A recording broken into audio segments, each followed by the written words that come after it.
Hello everyone, 12 अप्रैल 2026 की RSCIT के answer की में आपका हार्दिक स्वागत है। दोस्तों एकदम 100% सटीक आंसर की है और मैं ये चाहता हूँ कि आपके पूरी 14% सही हो जाए जिससे आप पास हो जाएंगे इस क्लास में। तो ये 12 अप्रैल की जो एग्जाम लगी दोस्तों उसके आंसर की है। तो आप भी अपने सारे क्वेश्चंस है ना जो आप मैच कीजिए, देखते हैं किन किन बच्चों का मतलब 14% से ज़्यादा सही होते हैं, प्लस आपकी परसेंटेज कितनी बनती है वो इस क्लास में पता लग जाएगा आपको।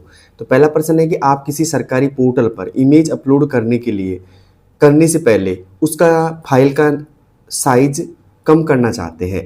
आप किसी सरकारी पोर्टल पर इमेज अपलोड करने से पहले उसका फाइल साइज कम करना चाहते हैं, तो क्या करेंगे भाई चार ऑप्शन में से? तो यहाँ पे जो सही जवाब होगा भाई, आपको करना होगा किसी इमेज ऑप्टिमाइजेशन टूल का या वेबसाइट का उपयोग करना होगा। तो यहाँ पे डी ऑप्शन किस किस ने बच्चों ने किया था पहले ऑप्शन पे?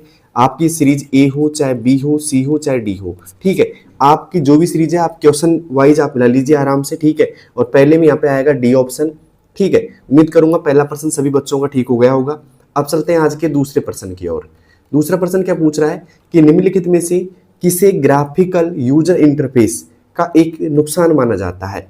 बताइए दोस्तों किसको माना जाता है भाई? इनमें से किसको ग्राफिकल यूजर इंटरफेस का नुकसान माना जाता है? तो माना जाता है कि इसे छवियों को प्रदर्शित करने और उनमें परिवर्तन करने के लिए अधिक मेमोरी और तेज प्रोसेसर की आवश्यकता होती है। तो दूसरे में आएगा बच्चों सी ऑप्शन इज राइट। तो दूसरे प्रश्न में सी ऑप्शन कर लीजिएगा, ठीक है। अब चलते हैं आज के तीसरे प्रश्न की ओर। तीसरा प्रश्न क्या पूछ रहा है कि अधिकांश एमएस ऑफिस अनुप्रयोगों में अंतिम क्रिया को पूर्ववत करने के लिए आमतौर पर किस शॉर्टकट की का उपयोग किया जाता है बच्चों? तो यहाँ पे अंतिम क्रिया को पूर्ववत करने का मतलब होता है अंडू करना। क्या होता है बच्चों? अंडू करना होता है। और यहाँ पे आएगा कंट्रोल जेड, मतलब इसमें क्या आएगा? सी ऑप्शन आएगा कंट्रोल जेड। उम्मीद करूंगा तीसरा प्रश्न भी आपको समझ में आ गया होगा। अब चलते हैं आज के चौथे प्रश्न की ओर। चौथा प्रश्न पूछ रहा है कि टू फैक्टर ऑथेंटिकेशन का सबसे अच्छा उदाहरण कौन सा है? तो भाई इसका जो सबसे अच्छा उदाहरण है वो है पासवर्ड और मोबाइल पर ओटीपी भेजना। पासवर्ड और मोबाइल पे ओटीपी भेजना, सी ऑप्शन इज राइट। उम्मीद करूंगा चौथा प्रश्न भी आपका सही हो गया होगा। अब चलते हैं आज के पांचवें प्रश्न की ओर। पांचवा प्रश्न पूछ रहा है क्रेडिट या डेबिट कार्ड के पीछे आमतौर पर छपा हुआ 3 अंकों का सुरक्षा कोड क्या होता है भाई? क्या होता है आमतौर पर सुरक्षा कोड भाई? पांचवे में आएगा बच्चों सीवीवी होता है। वो कौन होता है दोस्तों? सीवीवी कहलाता है वो, एक तरीके से 3 अंकों का सुरक्षा कोड होता है ये सीवीवी। ओके, तो उम्मीद करूंगा ये भी आपको समझ में आ गया होगा और सभी ने पांचवे में बी ऑप्शन किया होगा, ठीक है। अब चलते हैं आज के छठे प्रश्न की ओर। सबसे कम मेमोरी साइज का चयन कीजिए। सबसे कम, तो भाई यहाँ पे टेराबाइट सबसे बड़ा होगा, इसमें गीगाबाइट भी नहीं होगा और किलोबाइट भी नहीं होगा, सॉरी किलोबाइट होगा यहाँ पे, मेगाबाइट नहीं होगा। तो यहाँ पे आएगा सी ऑप्शन इज राइट। छठे में क्या आएगा बच्चों? सी ऑप्शन आएगा किलोबाइट। क्या आएगा? किलोबाइट, यानी कि केबी आएगा छठे में, ठीक है। उम्मीद करूंगा समझ में आ गया होगा किलोबाइट। अब चलते हैं आज के सातवें प्रश्न की ओर। क्यूआर कोड का अर्थ क्या है भाई? क्या होता है क्यूआर कोड का अर्थ यहाँ पे? तो यहाँ पे होगा क्विक रेस्पॉन्स। क्या होगा बच्चों? क्विक रेस्पॉन्स होगा। छठे में सातवें में आएगा ए ऑप्शन इज राइट। अब तक किन किन बच्चों के 7 में से 7% एकदम सही हो चुके हैं भाई? कमेंट बॉक्स में जरूर बताना मुझे। अब चलते हैं आठवें प्रश्न की ओर। आठवां प्रश्न है कि फाइल पथ उदाहरण यार DRSCIT VMO.jpg में VMO.jpg क्या दर्शाता है भाई? क्या दर्शाएगा ये? तो दोस्तों यहाँ पे जो ये है ना, एक तरीके से फाइल का नाम है, साथ में एक्सटेंशन है। तो यहाँ पे आएगा फाइल का पूरा नाम और एक्सटेंशन सहित। तो सी ऑप्शन इज राइट। क्या आएगा बच्चों? यहाँ पे सी ऑप्शन आएगा आठवें में, ठीक है। उम्मीद करूंगा ये भी समझ गए होंगे आप। अब चलते हैं आज के नवे प्रश्न की ओर। नवा प्रश्न है, देखिएगा निम्नलिखित में से किसे सिस्टम सॉफ्टवेयर माना जाता है जो कंप्यूटर हार्डवेयर सॉफ्टवेयर संसाधनों का प्रबंधन करता है? भाई कौन करता है ये? तो ये करता है बच्चों ऑपरेटिंग सिस्टम। कौन करेगा? ऑपरेटिंग सिस्टम करेगा। नवे में आएगा बच्चों यहाँ पे डी ऑप्शन ऑपरेटिंग सिस्टम, ठीक है। अब चलते हैं आज के 10वें प्रश्न की ओर। 10वां प्रश्न है कंप्यूटर ने स्कूल पुस्तकालयों का आधुनिकीकरण कैसे किया है भाई? तो ये किया है पुस्तकों को डिजिटल प्रारूप ई पुस्तकों में परिवर्तन करके और पुस्तक निर्गम प्रक्रिया को स्वचालित करके। तो यहाँ पे आएगा बी ऑप्शन इज राइट। उम्मीद करूंगा 10वें में 20 सभी ने कर लिया होगा। अब चलते हैं आज के 11वें प्रश्न की ओर। 11वां है गूगल प्ले स्टोर क्या है भाई? तो यहाँ पे आएगा यह गूगल द्वारा एंड्रॉयड डिवाइसों के लिए विकसित एक अंतरराष्ट्रीय ऑनलाइन सॉफ्टवेयर स्टोर है।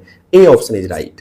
11वें में क्या आएगा बच्चों? ए ऑप्शन आएगा। गूगल प्ले स्टोर क्या होता है? यह गूगल द्वारा एंड्रॉयड डिवाइसों के लिए विकसित एक अंतरराष्ट्रीय ऑनलाइन सॉफ्टवेयर स्टोर है, ठीक है।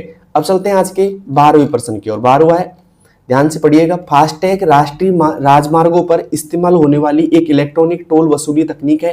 टोल प्लाजा पर शुल्क स्वतः काटने के लिए फास्टैग किस तकनीक का उपयोग करता है भाई? किसका करेगा? तो ये करेगा बच्चों रेडियो फ्रीक्वेंसी आइडेंटिफिकेशन, RFID का। ठीक है, तो यहाँ पे आएगा बी ऑप्शन इज राइट। तो 12वीं में क्या आएगा? बी ऑप्शन आएगा। अब चलते हैं 13वें प्रश्न की ओर। 13वां पूछ रहा है कि निम्नलिखित में से किसे इनपुट डिवाइस के रूप में वर्गीकृत किया गया है? तो यहाँ पे इनपुट डिवाइस के रूप में, तो यहाँ पे देखिएगा ये आउटपुट डिवाइस है आपका, प्रिंटर भी आउटपुट है बच्चों, और प्रोजेक्टर भी क्या है? आउटपुट है। तो यहाँ पे आएगा ट्रैक बॉल, क्योंकि ये क्या है? इनपुट है। यहाँ पे आएगा डी ऑप्शन इज राइट। 13वीं में क्या आएगा बच्चों? डी ऑप्शन आएगा। अब चलते हैं आज के अगले प्रश्न की ओर। कंप्यूटर कीबोर्ड पर कुंजियों को टॉगल कुंजी के रूप में माना जाता है क्योंकि इनका उपयोग किसी विशेष सुविधा को चालू या बंद करने के लिए किया जाता है। तो यहाँ पे आएगा भाई टॉगल कुंजी आपके 3 होती हैं। कितनी होती है टॉगल कुंजी? आपके 3 होती हैं, एक कैप्स लॉक, नम लॉक और स्क्रॉल लॉक। यहाँ पे आएगा सी ऑप्शन इज राइट। ठीक है, उम्मीद करूंगा ये भी आपका सही हो गया होगा। अब चलते हैं आज के 15वें प्रश्न की ओर। 15वां है कि विंडोज में डिफॉल्ट वेब ब्राउजर कौन सा होता है? दोस्तों विंडोज 11 की बात की जाए तो डिफॉल्ट होता है माइक्रोसॉफ्ट एज। कौन सा होता है बच्चों? माइक्रोसॉफ्ट एज होता है। 15वें में आएगा D option is right, Microsoft Edge. Okay, अब चलते हैं आज के 16वें प्रश्न की ओर। 16वां प्रश्न क्या पूछ रहा है बच्चों? यहाँ पे ध्यान से देखिएगा कि रवि अपने दोस्त को जीमेल के जरिए 35 MB की एक उच्च गुणवत्ता वाली वीडियो फाइल भेजने की कोशिश कर रहा है। जब वह इस फाइल को अपने ईमेल से अटैच करने का प्रयास करेगा तो क्या होगा? भाई जैसे कि 35 MB की मजाक आएगी नहीं, क्योंकि अटैचमेंट होता है 25 MB का। कितने का होता है बच्चों? 25 MB का होता है अटैचमेंट। तो यहाँ पे क्या आएगा ऐसा ऑप्शन सही? तो यहाँ पे आएगा जीमेल फाइल सीधे अटैचमेंट की बजाय स्वचालित गूगल ड्राइव लिंक में बदल देगा। तो सी ऑप्शन इज राइट। 16 में क्या आएगा बच्चों? सी ऑप्शन आएगा। उम्मीद करूंगा ये भी आपको समझ में आ गया होगा। अब चलते हैं आज के 17वें प्रश्न की ओर। 17वां है कि भारत सरकार के शिक्षा विभाग के अंतर्गत कौन सा पोर्टल या ऐप आता है जिसका उद्देश्य कई राष्ट्रीय और अंतर्राष्ट्रीय डिजिटल पुस्तकालयों के लिए पूर्ण पाठ्य अनुक्रमणिका का एकत्र करना और उपलब्ध करना है? तो यह है भैया, यहाँ पे आएगा सही ऑप्शन इसका, यह आएगा NDL, national digital library, NDL। B option is right. अब चलते हैं आज के 18वें प्रश्न की ओर। 18वां है कि निम्नलिखित में से कौन सा mobile operating system open source और गूगल द्वारा विकसित किया गया है? भाई कौन सा किया गया है ये? तो यहाँ पे आएगा एंड्रॉयड। कौन सा आएगा बच्चों? एंड्रॉयड आएगा। C option is right. अब चलते हैं आज के 19वें क्वेश्चन की ओर। 19वां है कि डिजी लॉकर ऐप का प्राथमिक उद्देश्य क्या है? डिजी लॉकर का ऐप का प्राथमिक उद्देश्य क्या है बच्चों? तो ये होगा यहाँ पे क्लाउड आधारित प्लेटफॉर्म पर कानूनी दस्तावेजों को डिजिटल रूप में जारी करना और संग्रहित करना, सत्यापित करना, स्टोर करना। सी ऑप्शन इज राइट 19वें में। अब चलते हैं आज के 20वें प्रश्न की ओर। 20वां है कि पोर्ट्रेट और लैंडस्केप से आपका क्या तात्पर्य है? भाई ये एक तरीके से पेज की दिशा बदलते हैं दोनों। पोर्ट्रेट होता है वर्टिकल पेज साइज और लैंडस्केप होता है हॉरिजॉन्टल। यहाँ पे आएगा, तो यहाँ पे आएगा पेज का ओरिएंटेशन से संबंध होता है इनका, page orientation. A option is right. 20वें में क्या आएगा बच्चों? ए ऑप्शन आएगा, पेज ओरिएंटेशन। अब चलते हैं 21वें प्रश्न की और 21वां प्रश्न है कि वर्ल्ड 2019 में रिबन की श्रृंखला से क्या बनता है? तो इसकी श्रृंखला से बनते हैं बच्चों टैब्स। क्या बनते हैं? टैब्स बनते हैं। तो यहाँ पे आएगा C option is right, tabs. Okay, अब चलते हैं दोस्तों आज के 22वें प्रश्न की और। 22वां प्रश्न पूछ रहा है आपसे कि MS वर्ड 2019 में दस्तावेज में डिफॉल्ट फॉन्ट और फॉन्ट आकार क्या है? भाई यहाँ पे मैंने कई बार बताया था आपको वीडियो में कि डिफॉल्ट फॉन्ट क्या होता है, फॉन्ट आकार क्या होता है। तो डिफॉल्ट फॉन्ट होता है कैलिबरी और आकार होता है 11। ठीक है, तो यहाँ पे आएगा B option is right, Calibri और 11।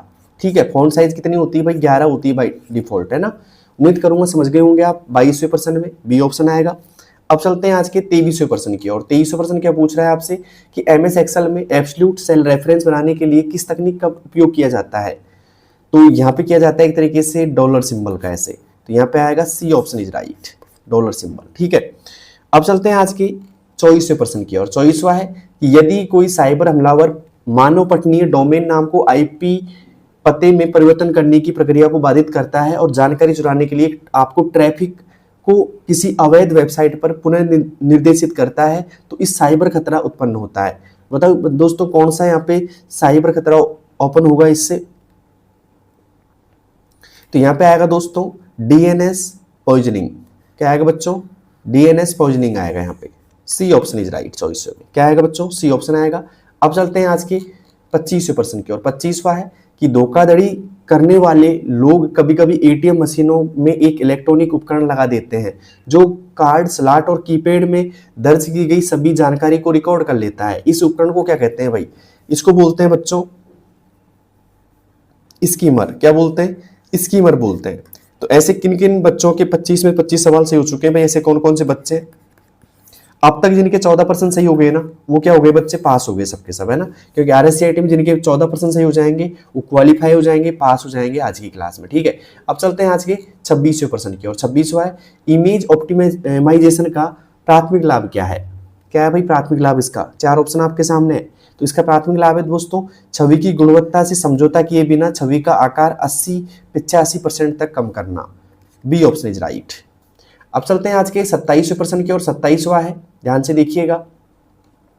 ये प्रश्न है 27वां कि मानक सेट में उपलब्ध न होने वाले प्रतीकों, वर्णों से जुड़े जटिल समीकरण बनाने के लिए किस लिब्रे ऑफिस टूल का उपयोग सूत्र और समीकरण एडिट के रूप में किया जाता है? भाई किसका किया जाता है यहाँ पे? राइटर, मैथ, कैल्क या बेस? तो यहाँ पे आएगा बच्चों मैथ का। किसका? मैथ का आएगा। B option is right. अब चलते हैं दोस्तों आज के अगले प्रश्न की ओर। अगला प्रश्न है हमारा 28वां। यहाँ पे 28वां क्या पूछ रहा है कि यदि उपयोगकर्ता किसी ट्रेन की वास्तविक समय की लाइव स्थिति या उसकी समय प्रणाली की सटीक जांच करना चाहते हैं तो उन्हें किस आधिकारिक पोर्टल पर जाना चाहिए? बताइए भाई किस पे जाना चाहिए? तो उनको जाना चाहिए बच्चों यहाँ पे एनटीएस यानी कि राष्ट्रीय ट्रेन पूछताछ प्रणाली। A option is right. 28वें में क्या आएगा बच्चों? ए ऑप्शन आएगा। अब चलते हैं आज के 29वें ऑप्शन की तरफ। 29वां है कि कॉलम ए और कॉलम बी को यहाँ पे मिलान करना है। पहला है डायल अप, ब्रॉडबैंड और वाईफाई को यहाँ पे मिलान करना है दोस्तों। तो डायल अप एक तरीके से सबसे धीमा इंटरनेट होता है, तो यहाँ पे आएगा सबसे धीमा इंटरनेट कनेक्शन। तो पहले में क्या जाएगा बच्चों? क्यों आ जाएगा। दूसरा क्या है? ब्रॉडबैंड। ये क्या होता है? एक वायरलेस तकनीक जो रेडियो फ्रिक्वेंसी का उपयोग करके पीसी यानी कि स्मार्टफोन आदि को इंटरनेट से जोड़ती है। तो दूसरे में आएगा बच्चों पी। और वाईफाई क्या होगा? हाई स्पीड कनेक्शन जो टेलीकॉम कंपनियां द्वारा प्रदान किया जाता है। तो तीसरे में क्या आएगा? आर। क्यों? P are. तो यहाँ पे कौन सा है भाई? पहले में क्यों, दूसरे में पी, तो यहाँ पे आएगा बी ऑप्शन इज राइट। क्यों? P R. आ गया ना समझ में? तो यहाँ पे ऐसे मिलान कर लीजिएगा आप, ठीक है। अब चलते हैं आज के 29वें में क्या आएगा? बी ऑप्शन टिक कर लेना सभी। अब चलते हैं आज के 30वें प्रश्न की। और 30वां प्रश्न क्या पूछ रहा है बच्चों? ध्यान से देखिएगा। सामने आपके क्वेश्चन है कि राजस्थान में ई गवर्नेंस पहलों के संबंध में निम्नलिखित कथनों पर विचार करें। पहला ऑप्शन आ रहा है कि राज वॉल्ट एक अनुकूलित क्यूआर कोड और फोटो सक्षम डिजिटल हस्ताक्षर प्रणाली है। राज मेघ राजस्थान के लिए सास और पास आधार पर पूर्ण क्लाउड क्षमता प्रदान करता है। तो यहाँ पे दोनों ही ऑप्शन यहाँ पे सही है बच्चों। 30वें में क्या आएगा? 30वां प्रश्न है, यहाँ पे देखिएगा दोस्तों, दोनों 1 और 2 दोनों यहाँ पे सही है। तो यहाँ पे दोनों ऑप्शन टिक लगा लेना कि दोनों यहाँ पे क्या है दोस्तों? सही है। अब चलते हैं दोस्तों आज के मतलब इस 30वें में क्या जाएगा? सी ऑप्शन पे टिक लगा लेना। अब चलते हैं दोस्तों आज के 31वें प्रश्न की। और 31वां है कि निम्नलिखित में से कौन सा ईमेल पते का हिस्सा नहीं है? निम्नलिखित में से कौन सा ईमेल पते का हिस्सा नहीं है? दोस्तों यहाँ पे आएगा रिक्त स्थान, क्योंकि खाली स्थान कभी ईमेल पते में नहीं आता है दोस्तों। तो डी ऑप्शन इज राइट। अब चलते हैं आज के 32वें प्रश्न की। और 32वां है कि निम्नलिखित में से कौन सी कुंजी आपको स्क्रीन के कंटेंट को वर्तमान छवि के रूप में प्रिंट करने में सक्षम बनाएगी? तो ये बनाएगी बच्चों प्रिंट स्क्रीन। कौन? प्रिंट स्क्रीन बनाएगी। तो 32वें में क्या आएगा बच्चों? बी ऑप्शन आएगा। अब चलते हैं आज के 33वें प्रश्न की। और 33वां है कि निम्नलिखित में से कौन से वेब सर्च इंजन है? तो ये आएंगे दोस्तों Google, Bing, Yahoo. C option is right. Google, Bing, Yahoo. 33वें में क्या आएगा बच्चों? सी ऑप्शन आएगा। अब चलते हैं आज के 34वें प्रश्न की। और 34वां है कि निम्नलिखित विकल्पों में से सबसे उपयुक्त विकल्प को चुनें। पहला, इलेक्ट्रॉनिक भुगतान प्रणाली में डेबिट कार्ड और क्रेडिट कार्ड का उपयोग किया जाता है। ओएमआर का मतलब ओनली मैग्नेटिक रीडर होता है। स्काइप सिस्टम सॉफ्टवेयर का एक उदाहरण है। प्रिंटर की आउटपुट गुणवत्ता को हर्ट्ज में मापा जाता है। भाई कौन सा यहाँ पे सही होगा बताइए जल्दी से। तो यहाँ पे आएगा इलेक्ट्रॉनिक भुगतान प्रणाली में डेबिट कार्ड और क्रेडिट कार्ड का उपयोग किया जा सकता है। A option is right. 34वें में क्या आएगा बच्चों? ए ऑप्शन आएगा। अब चलते हैं आज के आखिरी प्रश्न की। और आखिरी प्रश्न है आज का कि निम्नलिखित परिभाषाओं पर विचार करें। पहला, व्यक्तिगत पत्रों पर एक बैच बनाएं और प्रिंट करें। चुनौती, प्रतिक्रिया तंत्र, आदेश, निर्देशों के संकलन। यहाँ पे आएगा दोस्तों मेल मर्ज और कैप्चा, डी ऑप्शन आएगा दोस्तों यहाँ पे। 35वीं में क्या आएगा बच्चों, डी ऑप्शन आएगा। तो उम्मीद करता हूँ इन 35 प्रश्नों में से आपके पूरे 35% सही हो गए होंगे, और किन किन बच्चों के 14% तक सही हो चुके हैं वो सभी बच्चे क्या हो जाएंगे बच्चों, पास हो जाएंगे आज की क्लास में। तो मिलते हैं दोस्तों अगली क्लास में, तब तक के लिए बेस्ट ऑफ लक। और मुझे कमेंट बॉक्स में बताओ कि किन किन के कम से कम 20 से ज्यादा प्रश्न सही है, जल्दी से आप मुझे कमेंट बॉक्स में बता सकते हैं दोस्तों। धन्यवाद।